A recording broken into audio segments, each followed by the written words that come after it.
Capítulo 6. Botando o pé na estrada. Novos agentes especiais foram designados para a Unidade de Ciência Comportamental quando entrei, em junho de 1977, e quase todos estavam envolvidos predominantemente na função de ensinar. O principal curso oferecido, tanto para funcionários do FBI quanto para os alunos da Academia Nacional, era o de Psicologia Criminal Aplicada. Howard Tenten o havia criado em 1972, focando na questão com a qual detetives e solucionadores de crimes estão mais preocupados, a motivação.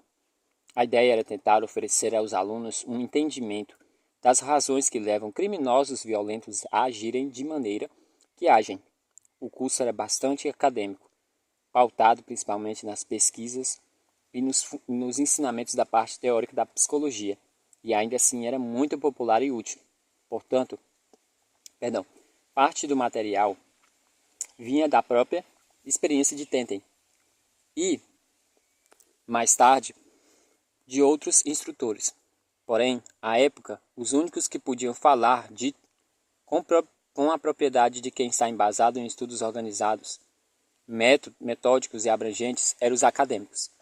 E muitos de nós estávamos começando a notar que a aplicação desses estudos e dessa perspectiva profissional era limitada dentro do campo de trabalho policial e detecção de crimes.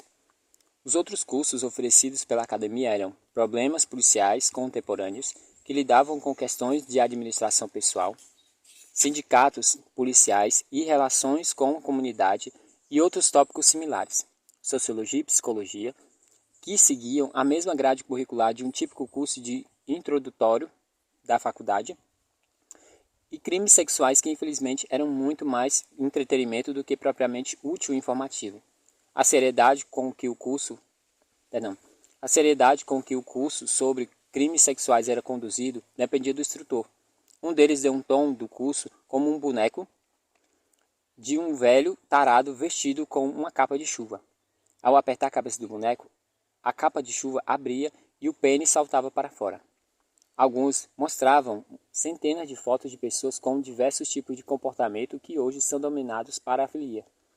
Mas, na época, eram mais conhecidos como perversões, travestismo, diversos fetiches, exibicionismos e por aí vai. Essas fotos provocavam risos inoportunos da turma. Questões se está lidando com voyeurismo ou homens vestidos de roupa de mulher. Uma foto em particular pode causar risadinhas, mas quando as fotos mostram extremos, como sadomasoquismo e pedofilia, se as pessoas continuam rindo, é porque há algo de errado com ela, com o instrutor ou com um dos dois. Foram necessários muitos anos e um trabalho de sensibilidade até que Roy Hazelwood e Kenny Lanning chegasse e levasse os assuntos relacionados a estupro e exploração infantil a um nível profissional. Os dois estão até hoje entre os principais especialistas policiais em suas respectivas áreas de atuação. Mas, na era sem enrolação de Hoover, nenhuma autoridade considerava uma ferramenta válida contra o crime o que mais tarde seria conhecido como análise de perfis. Na realidade, o termo ciência comportamental em si era tido como um paradoxo, como se seus defensores estivessem propondo uma bruxaria, uma visão psíquica. Por isso, qualquer um que estivesse mexendo com isso tinha que fazê-lo de maneira informal, sem manter registro.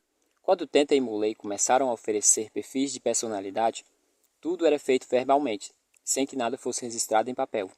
A regra não envergonhe o FBI, e era sempre bom evitar o registro de qualquer coisa que poderia pegar mal para você ou mesmo para o seu saque. A partir da iniciativa de Tenten e com base no que ele havia aprendido com o Dr. Brussel em Nova York, foi oferecida uma consultoria a determinados policiais interessados, mas ainda não existia um programa organizado ou uma ideia de que essa era a função competente à unidade de ciência comportamental. Geralmente o que acontecia era um aluno formado na Academia Nacional ligar diretamente para Tenten ou Muley a fim de conversar sobre um caso difícil. Uma das primeiras ligações veio de um policial de Califórnia, desesperado para solucionar o caso de uma mulher assassinada com diversas facadas. Tirando a crueldade do crime, nada mais naquele caso parecia saltar aos olhos, e não havia muitas evidências forenses. Quando o policial descreveu um pouco o que sabia, Tente disse que ele deveria começar as buscas na própria vizinhança da vítima, focando em um jovem solitário, franzino e pouco atraente, já no fim da adolescência, que teria assassinado uma mulher de maneira impulsiva e que agora sofria com a culpa tremenda e com medo de ser descoberto. Ao chegar na casa, quando ele atende à porta, sugeriu Tente: fique parado, encarando e diga: você sabe por que estou aqui? Não vai ser fácil arrancar uma confissão. Perdão, não vai ser difícil arrancar uma confissão. 2 dias depois, o policial ligou de volta e disse que eles haviam começado a bater sistematicamente em portas de vizinhança. Quando o jovem, que se encaixava no perfil oferecido por Tentem, atendeu uma delas, antes que o policial falasse a frase decorada, o jovem exclamou: está bem, vocês me pegaram. Embora na época parecesse que Tentem está tirando coelhos da cartola, havia uma lógica por trás desse tipo de indivíduo e da situação em que ele descrevia, e que com os anos tornamos essa lógica cada vez mais rigorosa, transformando aquilo com que Pat Muley e eles estavam lidando durante seu tempo livre em uma poderosa arma contra crimes violentos. Assim como em determinados campos de conhecimento, esse avanço ocorreu muito por acaso. E esse acaso partiu do fato de que, como instrutor da unidade de ciência comportamental, eu achava que não tinha a menor ideia do que estava fazendo e sentia que precisava arrumar um jeito de conseguir mais informação em primeira mão. Quando cheguei a Quântico, Muley estava prestes a ir embora e Tenten era considerado um guru para qualquer assunto. Por isso, a tarefa de me apresentar ao local ficou ao cargo de 2 caras mais próximos da minha idade e de cargo profissional, Dick Alt e Bob Hessler. Dick era 6 anos mais velho do que eu e Bob uns 8. Ambos haviam realizado trabalhos policiais no Exército antes de entrar no FBI. As aulas de psicologia criminal aplicada representavam cerca de 40 horas das 11 semanas do curso de Academia Nacional. Portanto, a maneira mais prática de se treinar alguém era levando junto nas escolas itinerantes, onde os instrutores de quântico davam os mesmos cursos, porém de maneira muito superficial, para departamentos e delegacias de polícia pelos Estados Unidos. Eram aulas muito requisitadas e costumava haver uma lista de espera para nossos serviços, geralmente solicitado por chefes e funcionários experientes que haviam completado nosso curso na Academia Nacional. Viajar como instrutor experiente e observar a maneira como ele trabalhava era uma forma rápida de aprender o que se devia fazer. Por isso, comecei a viajar com Bob. Havia um protocolo a ser seguido nas escolas itinerantes. Saímos de casa no domingo, dávamos aulas em um departamento ou delegacia de segunda de manhã até a tarde de sexta. Depois viajávamos para a próxima escola e começávamos tudo outra vez. Depois de algum tempo passamos a nos sentir como um cavaleiro solitário, chegando a uma cidade a galope, ajudando os habitantes da região e depois saindo silenciosamente quando o trabalho estivesse terminado. Às vezes eu tinha vontade de deixar uma bala de prata para trás, como o intuito de que se lembrasse de nós. Desde o começo eu ficava incomodado de ter que ensinar com base em algo que na realidade não passava de disse-me-disse. A maioria dos instrutores, principalmente eu, não tinha qualquer experiência direta com a maioria dos casos sobre os quais falavam os cursos. Parecia um caso universitário de criminologia ministrado por professores que quase nunca estiveram nas ruas para ter vivência no assunto. Geralmente, parte do conteúdo se restringia a histórias de guerra, contadas originalmente pelos oficiais encarregados dos casos. Depois eram adornadas com o tempo, até que não estivesse mais relação alguma com os verdadeiros eventos. Quando eu comecei a dar aulas, a situação já estava complicada a ponto de um instrutor, ao fazer um pronunciamento a respeito de um caso particular, ser desmentido por um aluno que havia realmente trabalhado no caso. E o pior era que muitas vezes o instrutor não arredava o pé, insistindo que tinha razão, mesmo diante de alguém que havia estado presente. Esse tipo de técnica e atitude pode prejudicar muito sua credibilidade diante da turma, ainda que os alunos não tenham nenhum conhecimento pessoal sobre o assunto. Meu problema é que eu havia acabado de completar 32 anos e tinha uma aparência ainda mais jovem. Havia devia estar lecionando para policiais experientes, muitos deles 10 ou até 15 anos mais velhos do que eu. Como conseguia soar impositivo ou lhes ensinar alguma coisa? Grande parte da minha experiência direta em investigações de assassinato havia sido sobre asas de experientes investigadores de homicídios em Detroit e Milwaukee. Então, quem era eu para ensinar aqueles caras como fazer seu trabalho? Por isso, concluí que era melhor saber do que estavam falando antes de encarar a turma, e era melhor aprender o que eu não sabia o mais rápido possível. Tentei ser esperto. Antes de começar uma sessão, perguntava se alguém na sala tinha alguma experiência direta com os casos e crimes sobre os quais eu pretendia discutir aquele dia. Se eu fosse falar sobre Charles Manson, por exemplo, a primeira coisa que eu perguntava era: há alguém aqui do Departamento de Polícia de Los Angeles? Alguém trabalhou nesse caso? E se alguém respondesse que sim, podia nos contar todos os detalhes. Dessa forma, tinha certeza de que não ia falar nada.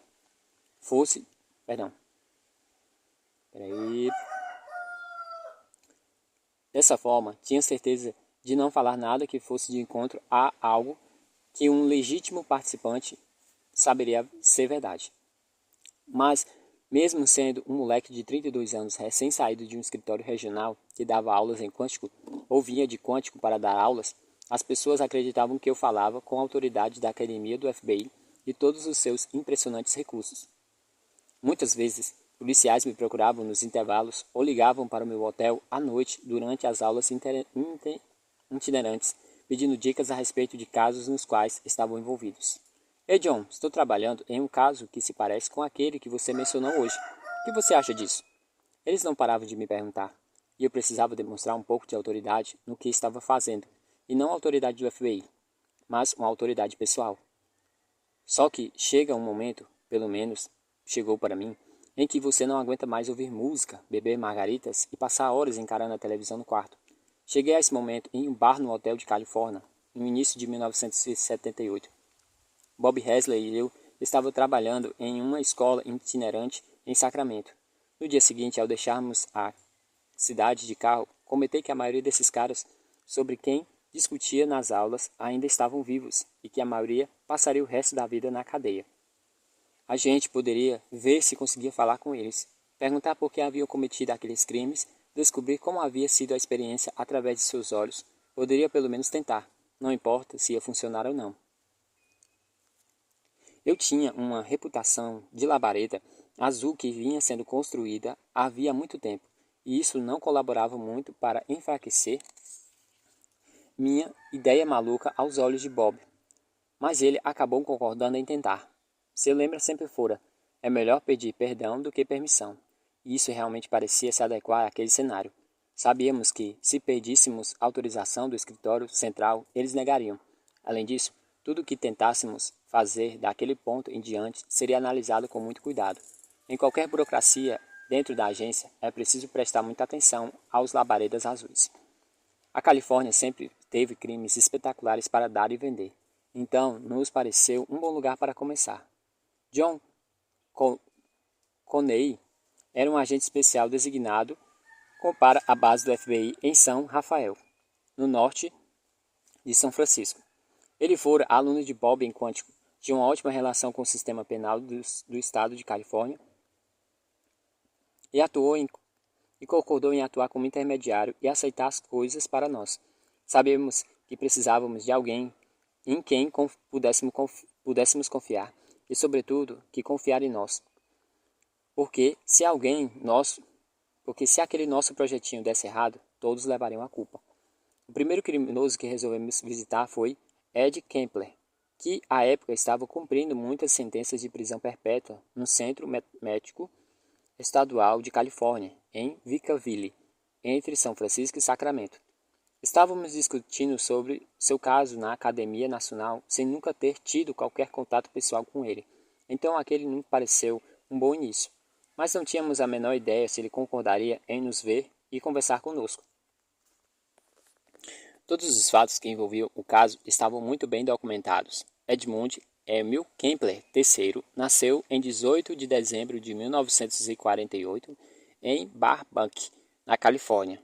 Foi criado com duas irmãs e uma família disfuncional, com brigas constantes entre sua mãe, Carney e seu pai, Ed Jr., que acabaram se separando. Ed começou a apresentar uma série de comportamentos estranhos, incluindo o esquartejamento de 2 gatos de estimação e brincadeiras com rituais de morte com sua irmã mais velha, Susan, o que fez com que sua mãe o mandasse morar com seu ex-marido. Quando ele fugiu da casa do pai e voltou para a mãe, foi mandado para os avós paternos em uma fazenda afastada na Califórnia, no pé da Serra Nevada. Lá, ele se sentia terrivelmente entediado e solitário, afastado da família e do escasso conforto que o ambiente familiar de sua escola oferecia. E foi lá que, em uma tarde de agosto de 1963, o jovem alto e corpulento de 14 anos baleou sua avó Maud, com um fuzil calibre 22 e depois o atacou repetidas vezes com uma faca de cozinha. Ela insistira que ele ficasse em casa e ajudasse com as tarefas, em vez de ir trabalhar no campo com seu avô, e de quem ele gostava mais. Como sabia que o avô Ed não considerava seu ato aceitável, quando ele chegou em casa, também o baleou. Deixou o corpo atirado no quintal. Ao ser questionado pela polícia mais tarde, ele deu de ombros e disse: "Eu só queria saber qual seria a sensação de atirar na vovó." A aparente falta de motivação para o homicídio duplo levou Ed a ser diagnosticado com transtorno de personalidade passivo-agressivo e internado no Hospital Estadual Atascadero para criminosos com problemas psiquiátricos.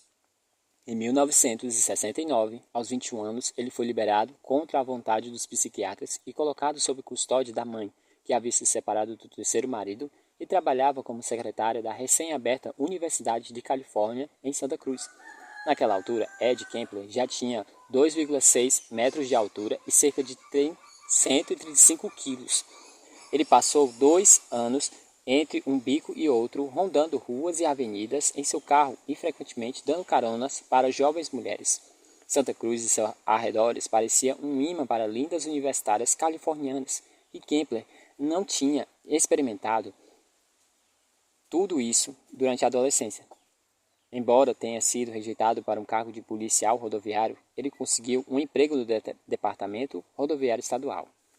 No dia 7 de maio de 1972, Ed deu carona a 2 colegas de quarto da Faculdade Estadual de Fresno, Mary Ann Pesce e Anita Luchessa. Ele levou as duas para uma área isolada, assassinou a facadas, depois carregou os corpos para a casa da sua mãe, onde tirou fotos delas, dissecou, brincou com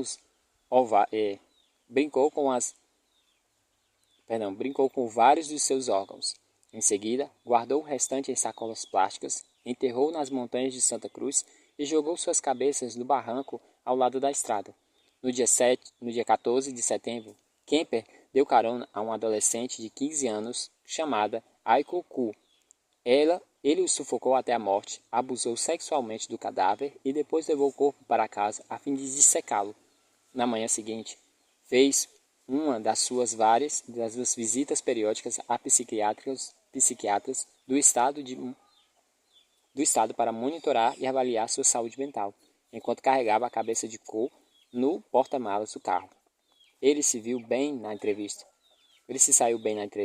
e os vários psiquiatras declararam que Ed não representava mais um risco para si mesmo nem para os outros, devendo encerrar sua ficha criminal juvenil. Kemper se deleitou com um ato brilhantemente simbólico. Ele representava, ao mesmo tempo, seu desprezo pelo sistema e sua superioridade em relação a ele. Ed voltou para as montanhas e enterrou os restos mortais de Cole perto de Boulder Creek.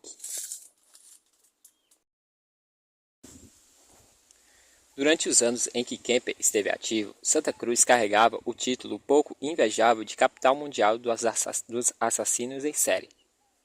Herbert Mullin, um jovem inteligente e bonito, mas diagnosticado com esquizofrenia paranoide, estava assassinando homens e mulheres, segundo ele, sob as ordens de vozes que o instruíam a ajudar o meio ambiente. Seguindo uma temática parecida, um mecânico recluso de 24 anos, chamado John Linney Frazier, que morava em uma floresta nos limites da cidade, havia incendiado uma casa e matado 6 membros da própria família. 6 membros da mesma família, com um aviso a todos que pretendessem destruir a natureza. Um bilhete deixado preso ao para-brisa do do Royce das vítimas dizia: o materialismo deve morrer e a humanidade precisa ser detida. Parecia que toda semana algo terrível acontecia. No dia 9 de janeiro de 1973, Kemper deu carona a Cindy Shaw, aluna da Universidade de Santa Cruz. Apontou uma arma para ela, forçou-a a entrar no porta-malas do seu carro, depois atirou. Como era de costume, levou o corpo da vítima para a casa da mãe, abusou sexualmente do cadáver em sua cama, dissecou dentro da banheira, depois ensacou os restos mortais e jogou em um desfiladeiro que dava no oceano, em Carmel. Só que dessa vez ele inovou, enterrando a cabeça de Scal no seu quintal, com o rosto para cima e os olhos voltados para a janela do quarto da sua mãe, já que ela sempre quisera que as pessoas a admirassem. Àquela altura, a cidade de Santa Cruz já estava aterrorizada com o matador de colegiais. Jovens foram alertadas a não aceitarem caronas de estranhos, principalmente de pessoas de fora do ambiente supostamente seguro da comunidade universitária. O problema era que a mãe de Kemper trabalhava na universidade e por isso ele tinha um adesivo da instituição colado no carro. Menos de um mês depois, Kemper deu carona a Rosalinda Thorpe e Alice Liu. Atirou nas duas e amontoou-as em seu porta-malas. Ao chegar em casa, lhes deu o mesmo tratamento das vítimas anteriores. Ele desovou os corpos mutilados em Eden Canyon, perto de São Francisco, onde foram encontrados uma semana depois. Sua compulsão por matar estava aumentando a uma velocidade alarmante, até mesmo para ele. Pensou em matar todos os moradores do seu quarteirão, mas acabou desistindo. Tinha uma ideia melhor, que percebeu ser o sempre que quisera, que percebeu ser o que sempre quisera fazer. No fim da semana de Páscoa, enquanto sua mãe dormia, Kemper entrou no quarto dela e a degolou diversas vezes com martelo. Golpeou, até matá-la. Em seguida, arrancou sua cabeça e estrupou seu corpo decapitado. Com um toque final, ele tirou sua laringe e a enfiou no triturador de lixo da pia. Parecia a coisa apropriada a fazer, declarou para o policial depois, pelo tanto que ele reclamou, gritou e brigou comigo por tantos anos. Por ela, no caso. Ave Maria, eu tô errando demais, desculpa, gente. Mesmo depois de morta, ela continuava me enchendo a paciência. Eu não conseguia fazer ela calar a boca. Então ele ligou para Sally Hallett, amiga da sua mãe, convidando-a para jantar surpresa. Quando ela chegou, ele golpeou sua cabeça, estrangulou e depois decapitou-a, deixando o corpo em sua cama enquanto ele dormia na cama da mãe. Na manhã de domingo da Páscoa, ele saiu do carro, dirigindo sem destino na direção leste. Não desligava o rádio, esperando ter se tornado uma grande celebridade de reconhecimento nacional.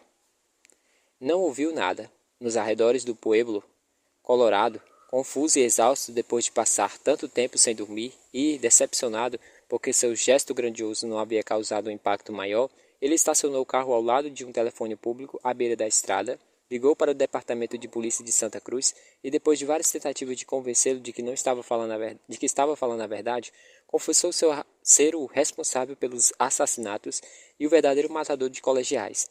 Esperou pacientemente a polícia local, que fora enviada para detê-lo. Kemper foi condenado por 8 assassinatos em primeiro grau. Quando lhe perguntou qual punição acreditava ser adequado para seus crimes, ele respondeu: morte por tortura. Embora John Conaway tivesse combinado as coisas de antemão com os agentes penitenciários, decidi que seria melhor pedir permissão para conversar com os prisioneiros novamente quando chegasse.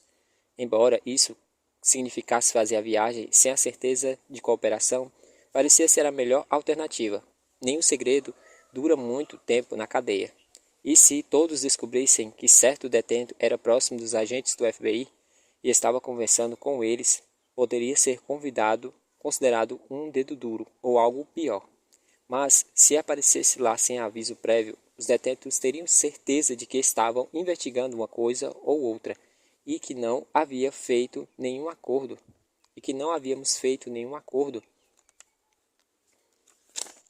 antecipadamente.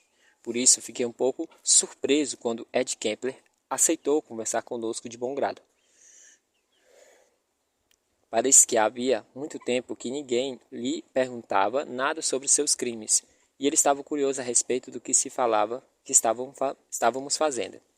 Entrar em um presídio de segurança máxima é uma experiência assustadora, até para um agente federal. A primeira coisa que você precisa fazer é entregar sua arma. Por motivos óbvios, eles não querem armas dentro das áreas de segurança. A segunda exigência é que você assine um documento eximindo o sistema prisional de qualquer responsabilidade caso você seja feito refém e afirmando entender que, caso isso aconteça, eles não negociarão sua soltura. Um agente do FBI como refém poderia ser uma ótima moeda de troca. Depois de cumprir essas formalidades, Bob Hessler, John Conaway e eu fomos levados até a sala com a mesa e cadeira para esperar por Ed Kemper. A primeira coisa que chamou a minha atenção quando o trouxeram foi o tamanho daquele cara. Eu sabia que ele era alto e que tinha sido rejeitado na escola e no bairro por conta do seu tamanho. Mas perto dele, mas de perto ele era gigantesco. Poderia facilmente partir qualquer um de nós no meio. Tinha um cabelo escuro e comprido e um bigode grosso. Vestia uma camisa de manga curta aberta por cima de uma camiseta branca, exibindo uma barriga colossal. Também percebemos imediatamente que Kemper era um cara inteligente. Segundo os registros da prisão, seu QI era de 145, e em alguns momentos, durante muitas horas que passamos com ele, Bob e eu tivemos o receio de que ele fosse mais esperto do que nós.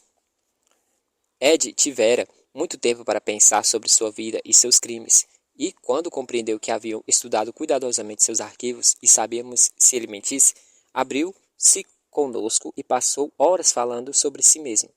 Ele não agia de maneira presunçosa e arrogante, mas também não parecia arrependido. Na verdade, ele tinha fala mansa, era tranquilo, analítico e um pouco distante. Durante a entrevista, muitas vezes foi difícil nos aproximarmos para perguntar alguma coisa. Os únicos momentos em que ele ficou choroso foi ao lembrar da maneira como sua mãe o tratava. Depois de lecionar psicologia criminal aplicada sem saber muito bem se tudo o que eu estava falando era verdade, o velho questionamento me interessava. Criminosos nascem dessa forma ou se tornam assim? Embora ainda não exista uma resposta definitiva, e talvez nunca venha a existir, ouvir o que Kemper dizia levantou questões fascinantes. Não havia dúvida de que seus pais tiveram um casamento terrível. Ele nos disse que, desde criança, era tão parecido com o pai que sua mãe o odiava. Depois, seu tamanho se tornou-se um problema. Aos 10 anos, já era um gigante para sua idade. E Cranell temia que ele molestasse sua irmã, Susan. Por isso, obrigou a dormir em um quarto sem janelas no porão, ao lado do aquecedor. Toda noite, na hora de dormir, Carnell fechava a porta do porão e seguia para o seu quarto no andar de cima junto com a filha. Isso aterrorizava Kemper e acabou criando nele um ressentimento enorme em relação às duas. Essa situação também coincidiu com a separação definitiva entre a mãe e o pai. Seu tamanho, sua timidez e a falta de um exemplo em casa com quem pudesse se identificar fizeram com que Ed fosse retraído e diferente. Ao ser trancado no porão como prisioneiro, foi levado a se sentir marcado, perigoso, mesmo sem ter feito nada de errado. Assim, seus pensamentos homicidas e hostis começaram a aflorar. Foi nessa época que ele matou e mutilou os gatos de estimação da família, com um canivete e outro com um facão. Mais tarde, descobrimos que esse traço de crueldade contra animais na infância era o pilar que passou a ser conhecido como tríade homicida, que também inclui enurese, ou fazer xixi na cama depois de certa idade esperada, e propensão a causar incêndios. Outro fato triste e irônico, a mãe de Ed era bem vista pelos funcionários e alunos da Universidade de Santa Cruz. Ela era considerada uma pessoa sensível e atenciosa, que as pessoas podiam procurar quando tinham problemas ou simplesmente queria conversar sobre alguma coisa, mas em casa tratava o filho tímido como se fosse um monstro. A mensagem que ele recebia dela era: você nunca conseguirá namorar ou se casar com nenhuma dessas universitárias. Todas são melhores do que você. Ao ser exposto continuamente a esse tipo de atitude, Ed acabou decidindo cumprir as expectativas da mãe. No entanto, é preciso dizer que, à sua maneira, ela realmente tentou cuidar dele. Quando Ed demonstrou interesse em se juntar à Polícia Rodoviária de Califórnia, Ela se esforçou para apagar sua ficha criminal juvenil para que sua estigma de assassino de avós não prejudicasse sua vida adulta. Esse desejo de trabalhar com a polícia também foi uma revelação interessante, que ressurgiu diversas vezes durante nossos estudos sobre assassinos em série. Descobrimos que as 3 motivações mais recorrentes de estupradores e assassinos em séries eram dominação, manipulação e controle.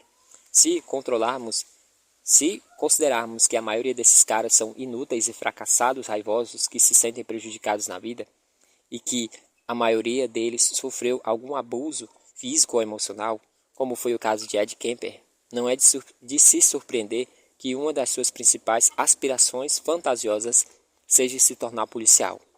O policial representa o poder e o respeito público. Quando solicitado, ele tem autorização de machucar pessoas más pelo bem comum. Durante nossas pesquisas, descobrimos que, embora poucos policiais se corrompam e cometam crimes violentos, muitos criminosos em série fracassam ao tentar se juntar ao departamento de polícia e assumem cargos em áreas semelhantes, como seguranças ou vigias noturnos. Uma das percepções que tivemos em alguns dos perfis que traçamos era de que o suspeito estava dirigindo um carro semelhante a uma viatura de policial, como um Ford Crowley Victoria ou um Chevrolet Caprice. Em certos casos, como o dos assassinos em série em Atlanta, o sujeito havia comprado uma viatura policial usada e descaracterizada. Algo ainda mais comum é o especialista em policiais.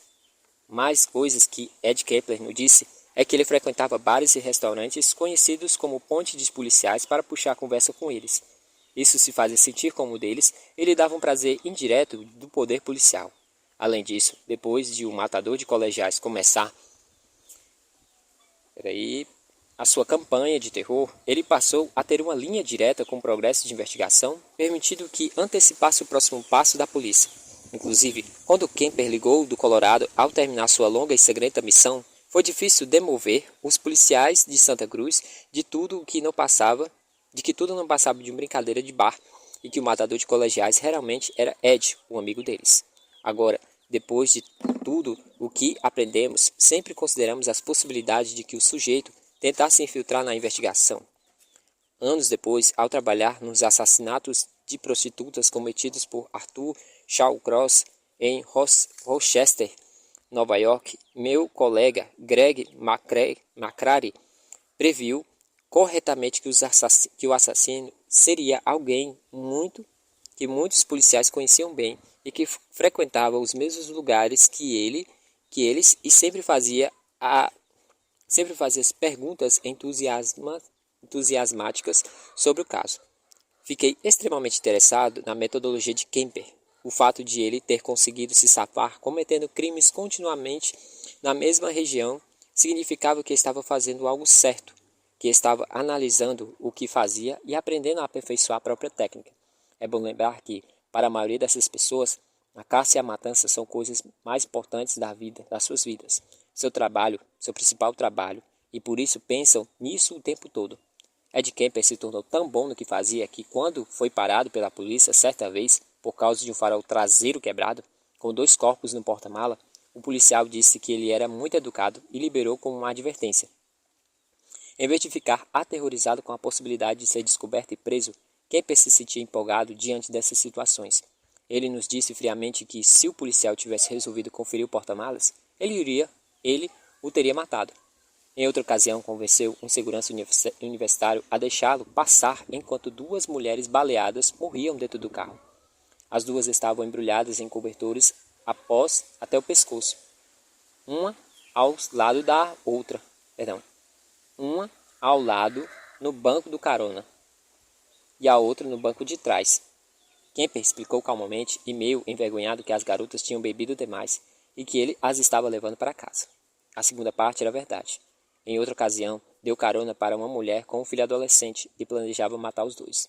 Mas ao dar partida no carro, viu pelo espelho retrovisor que o companheiro da mulher havia anotado o número da sua placa. Então, racionalmente, levou a mulher e o filho para onde eles, de fato, iriam. Por ser extremamente inteligente, Kemper havia aplicado testes psicológicos na prisão.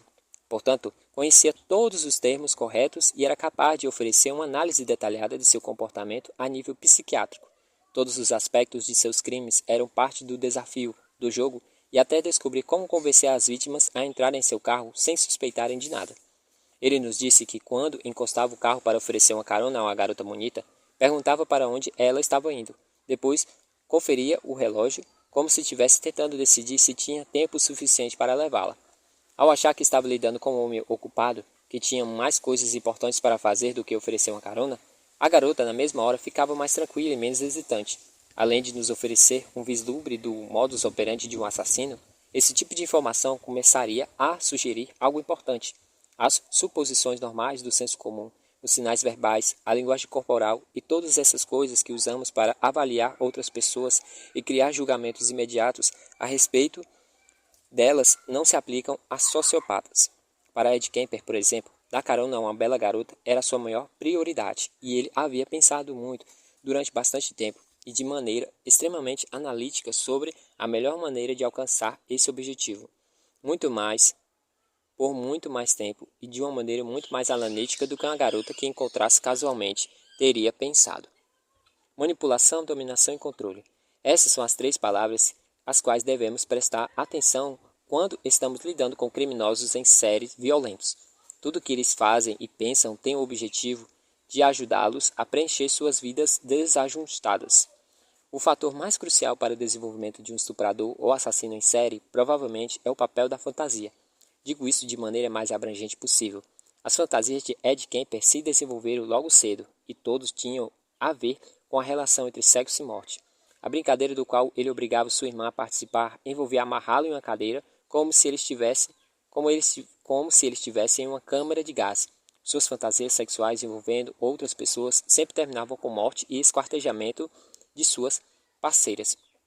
Por causa do sentimento de inadequação, Kemper não se sentia à vontade com relacionamentos normais entre homem e mulher. Ele não acreditava que uma garota alguma o aceitaria.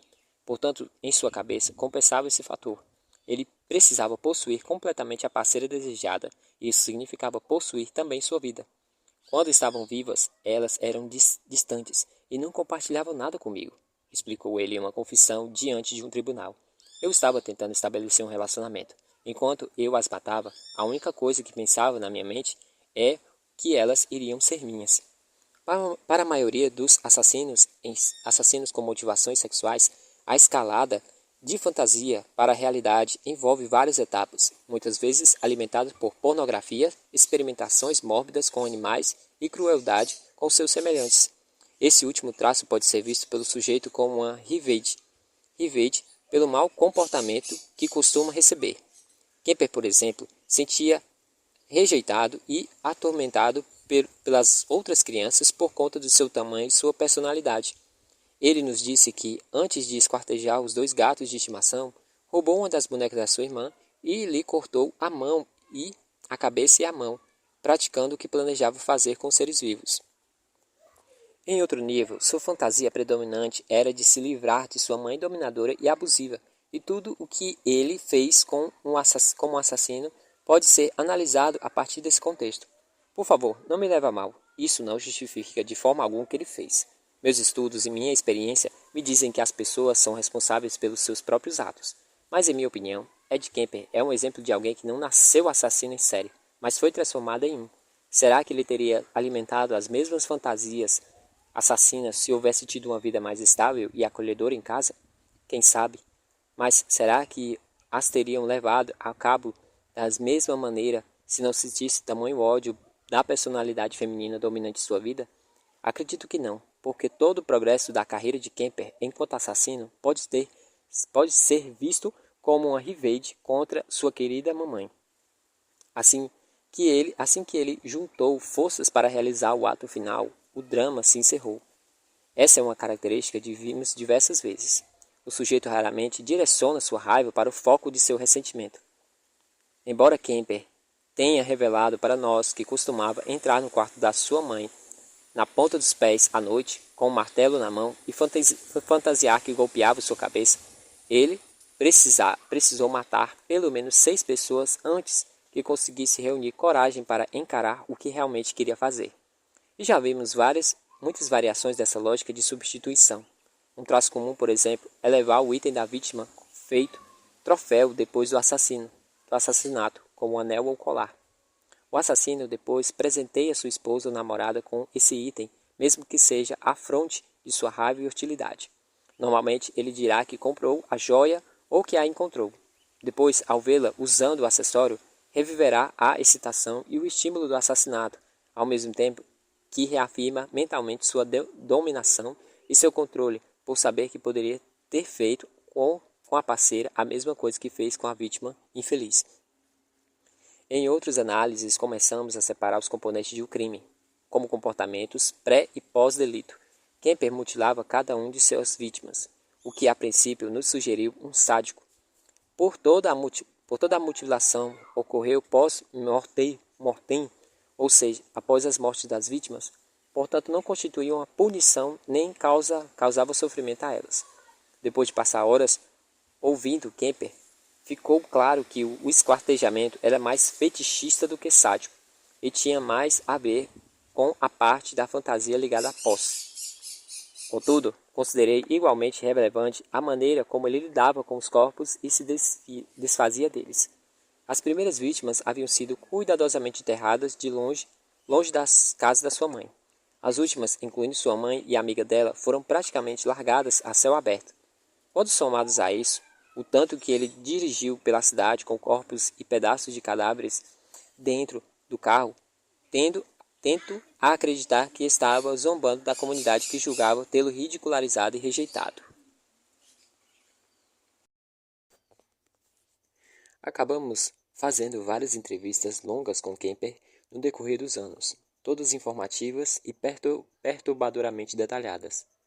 Aquele era um homem que havia assassinado friamente jovens mulheres inteligentes na flor da idade, mas eu estaria mentindo se não admitisse que gostei de Ed. Ele era simpático, franco, sensível e tinha um ótimo senso de humor. Na medida do possível, eu gostava de estar com ele. Não o quero solto pelas ruas, e em momentos mais lúcidos, ele também não quer. Mas, na minha opinião, a respeito dele na época, que mantenho até hoje, aponto para uma importante consideração para qualquer um que esteja lidando com criminosos violentos. Muitas dessas pessoas são extremamente encantadoras, bem articuladas e eloquentes. Como um homem desse poderia fazer algo tão terrível? Deve haver algum engano ou agravante. É isso que você diria a si mesmo caso conversasse com um deles. Não há como compreender inteiramente a enormidade dos crimes que eles cometeram. É por isso que tantos psiquiatras, juízes e oficiais de condicional são ludibriados. Mas nos aprofundaremos mais nesse assunto mais tarde. Por ora, se quiser compreender um artista, olhe a sua obra. É por isso que sempre falo para o meu pessoal. Não há como afirmar que você compreende e aprecia Picasso sem estudar suas pinturas. Os assassinos em série planejam seus crimes com tanto cuidado quanto um pintor planeja uma pintura. Eles consideram que fazem uma arte própria, aprimorando-se ao longo do tempo. Portanto, parte da minha avaliação de alguém como Ed Kemper vem de encontrá-lo e interagir com ele pessoalmente.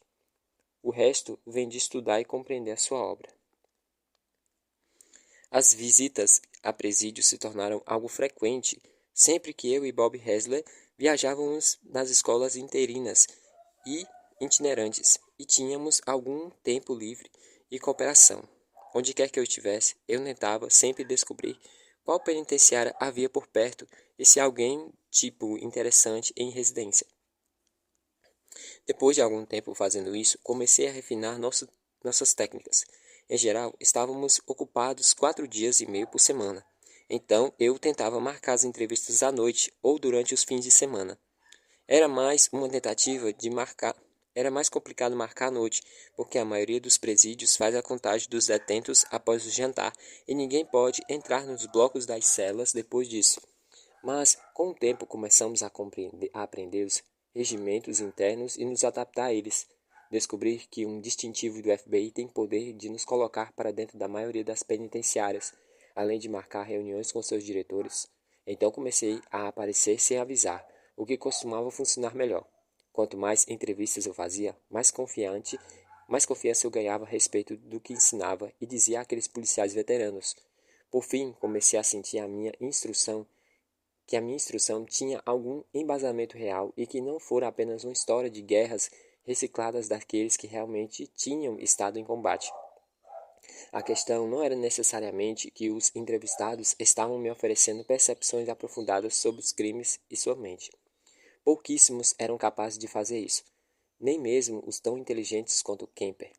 Boa parte do que eles nos diziam era uma repetição do que já havia dito muitas vezes no tribunal ou em depoimentos auto-indulgentes. Tudo precisava ser interpretado com muito empenho e revisão, mas as entrevistas permitiam que compreendêssemos a maneira como a mente dos criminosos funcionava, que tivéssemos uma ideia de como eles eram, e isso possibilitava que nos colocássemos no lugar deles. Durante os primeiros meses do programa informal de pesquisa que fizemos, conseguimos entrevistar mais de meia dúzia de homicidas e pessoas que tentaram cometer assassinatos.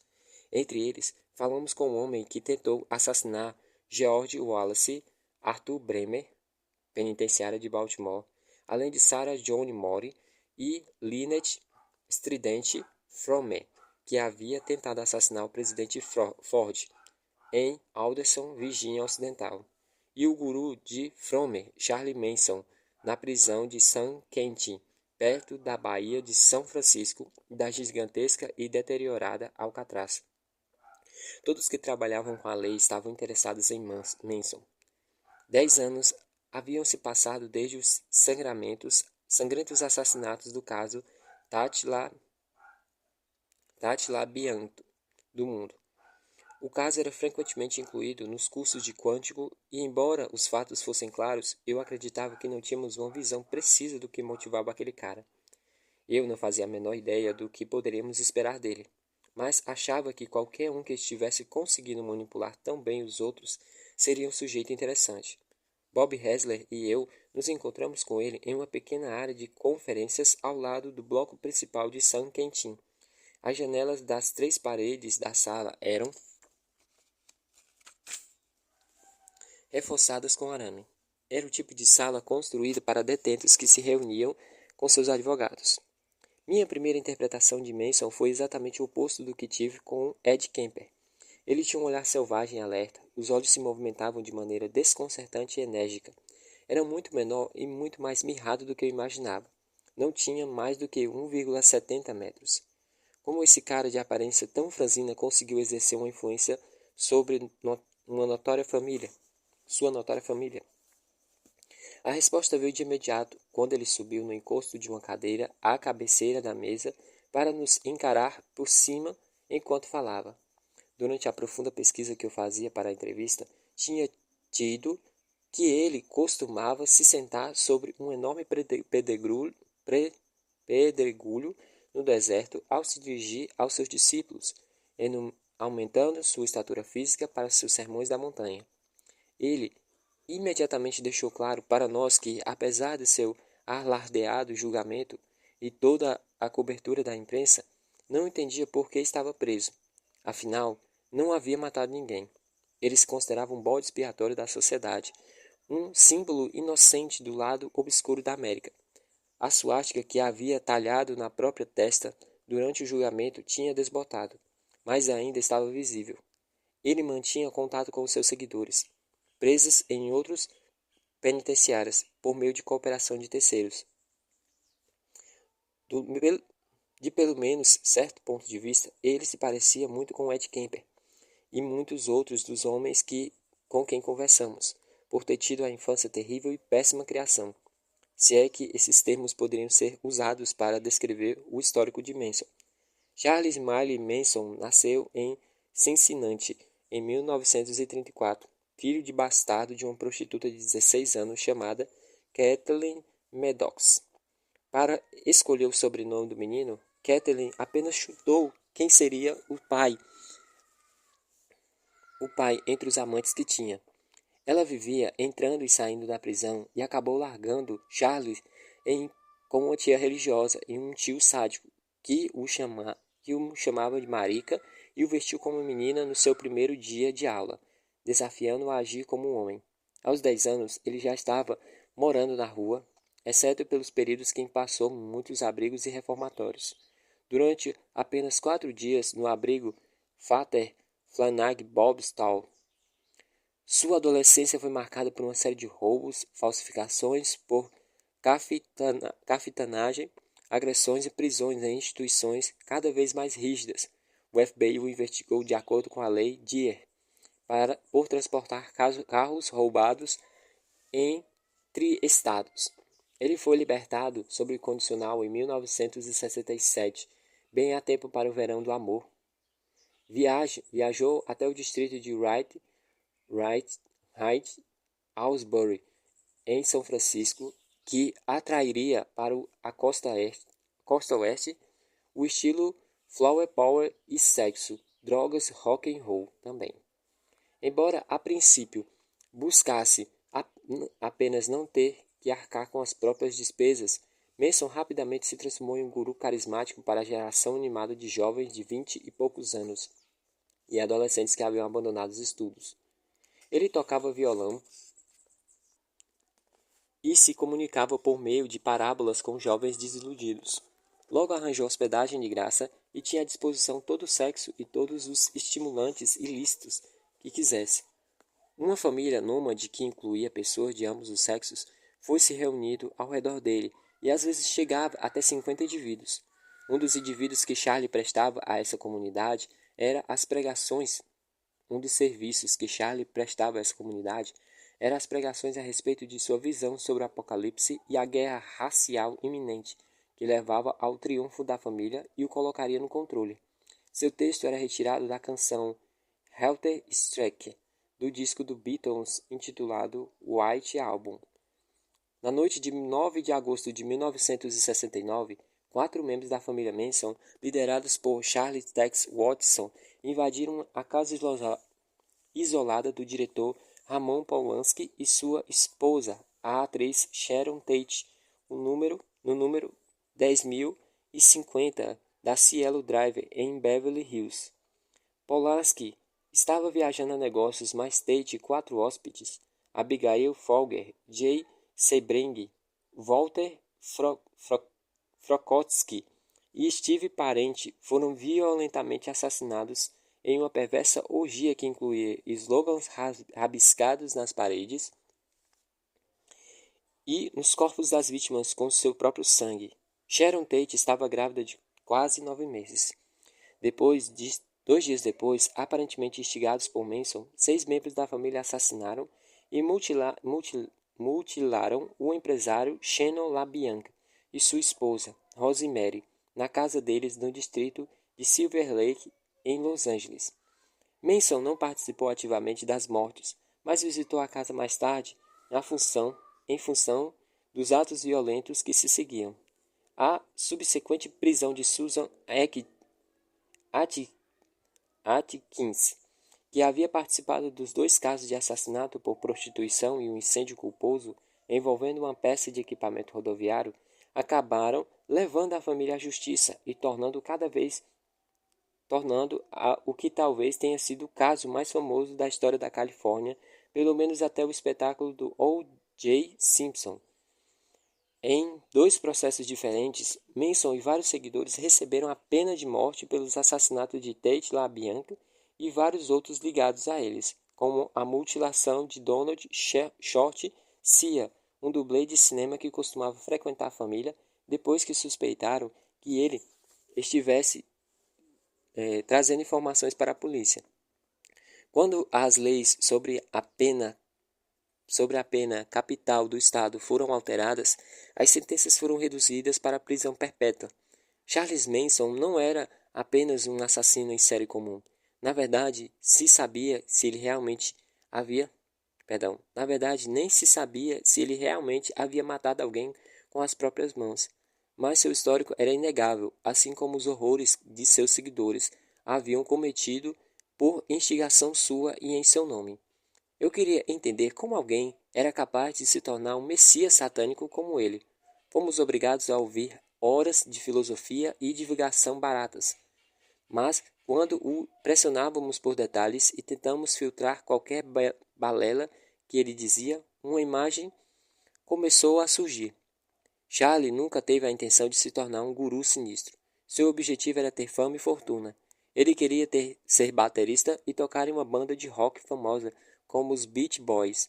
Passou a vida inteira tendo que se virar com sua esperteza, e por isso havia se tornado um especialista em avaliar pessoas que conheciam e determinar rapidamente o que elas poderiam fazer por ele. Teria sido ótimo contar com ele em minha unidade, analisando forças e fraquezas psicológicas e criando estratégias para encontrar assassinos que estivéssemos caçando. Ao chegar em São Francisco, após receber a liberdade condicional, ele encontrou hordas de jovens confusos, ingênuos e idealistas que o respeitavam por sua experiência de vida e pelo tipo de sabedoria que jorrava de sua boca. Muitos deles, especialmente mulheres, tinham tido problemas com seus pais e se identificavam com o passado de Charlie, e ele era esperto bastante para reconhecê-los. Ele se tornou uma figura paterna, capaz de preencher suas vidas vazias com o sexo e o esclarecimento oferecido pelas drogas. É impossível estar no mesmo ambiente que Charles Manson e não se deixar afetar pelo seu olhar profundo e penetrante, selvagem e hipnótico. Ele sabia que seus olhos eram capazes e o efeito que os causava nos outros. Ele nos disse que havia passado a infância apanhando e, por conta da sua baixa estatura, nunca conseguia vencer um confronto físico. Compensava essa desvantagem inovando a força de sua personalidade. O que pregara fazia sentido.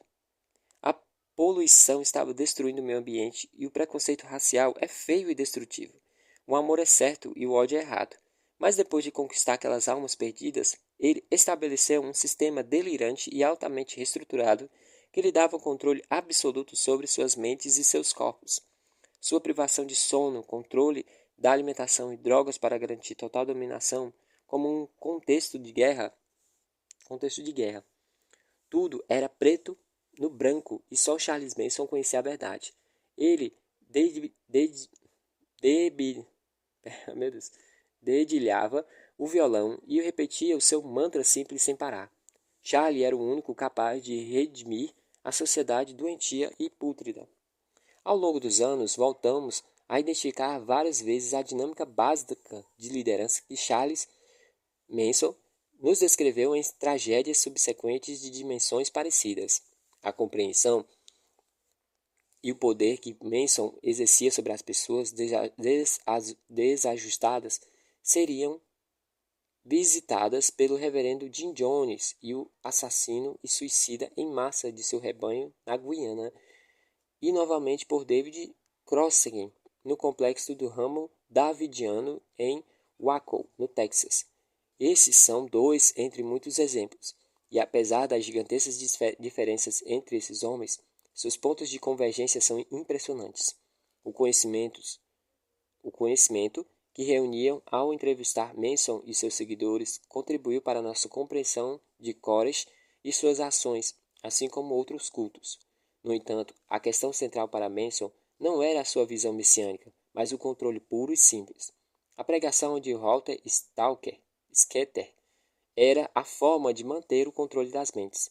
Mas Manson acabou se dando conta de que, se não exercesse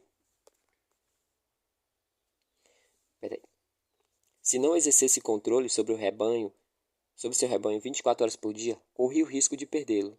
David Crossan também percebeu isso e escondeu seus seguidores em uma fortaleza rural, de onde não podiam sair nem se afastar de sua influência.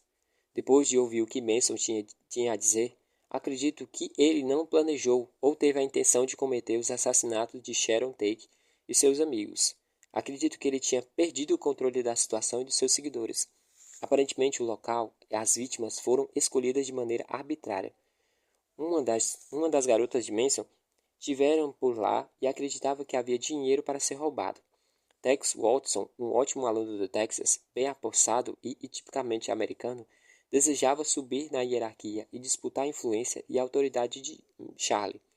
Watson estava louco sobre o efeito de LSD quanto os outros, e havia comprado a ideia de que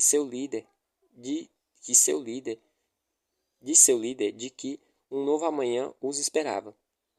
Foi o principal assassino, liderado a missão na casa de Teke e Polaski e encorajando os outros a cometer as maiores perversões. Então, quando aqueles Joões ninguéms desajustados retornaram e contaram para Charlie o que havia feito e o que o Helter Skelter começaram, ele não tem mais como voltar atrás e falar que eles haviam levado a sério demais. Isso teria destruído seu poder e sua autoridade. Portanto, ele precisava ir além, como se estivesse planejando o crime e as consequências, liderando-os até a casa La Bianca para repetir o ato. O mais importante é dizer que, quando perguntei para Manson por que ele não havia entrado e participado dos assassinatos, ele explicou, como se fôssemos burros, que estava sob condicional na época e não podia arriscar sua liberdade violando. Portanto, acredito, a partir de toda a informação sobre seu histórico e as entrevistas que realizamos com Manson, que embora tenham moldado seus seguidores para agirem de maneira que ele precisava, ele também o transformava no que precisava e os forçava a cumprir esse papel. De tempos em tempos, ele é ouvido pela Comissão da Liberdade Condicional, mas foi rejeitado todas as vezes. Seus crimes foram brutais demais e excessivamente divulgados pela mídia para a Comissão da Liberdade Condicional querer correr o risco. Também não desejo que ele seja solto, mas, pelo que sei sobre ele, se fosse solto algum dia, não acredito que seria uma ameaça violenta séria, como muitos desses caras são. Acho que iria morar no deserto ou então tentar lucrar com o seu status de celebridade, mas não acredito que cometeria assassinatos.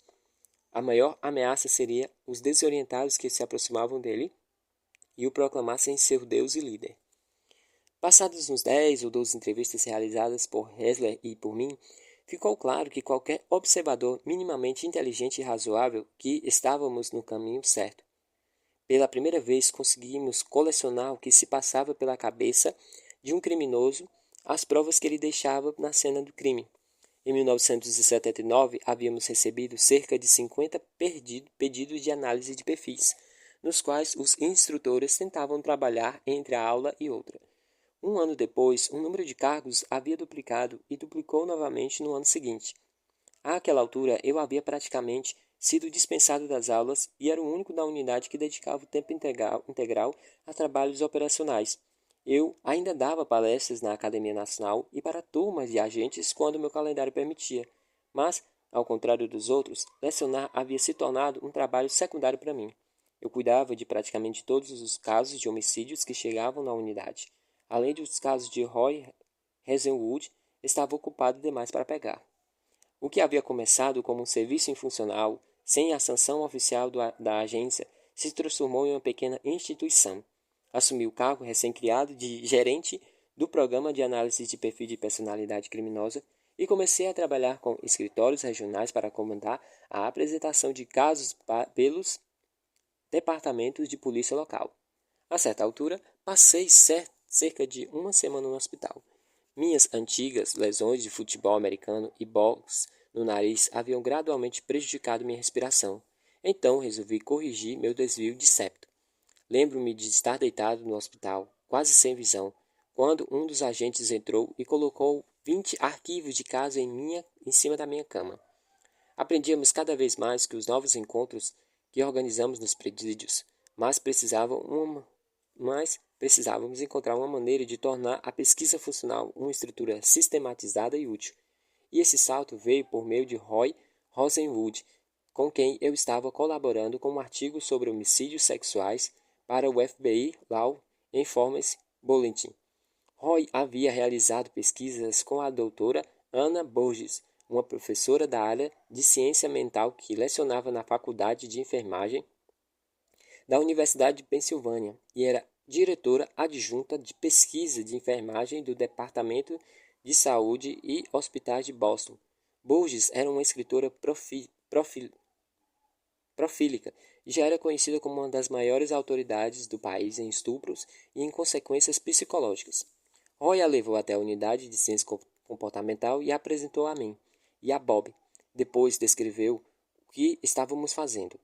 Ela ficou impressionada e nos disse que acreditava termos a oportunidade de realizar uma pesquisa sem procedimentos naquela área. Achava que poderíamos contribuir para a compreensão de comportamentos criminais desta maneira, como o DSM, Manual Diagnóstico e Estatístico de Transtornos Mentais. Havia contribuído para a compreensão e organização dos tipos de doenças mentais. Concordamos em trabalhar juntos, e ela correu atrás e acabou conseguindo o auxílio de $400 mil da Instituição Nacional de Justiça, financiado pelo governo. O objetivo era entrevistar exaustivamente de 36 a 40 presos e durante quais conclusões poderíamos tirar isso.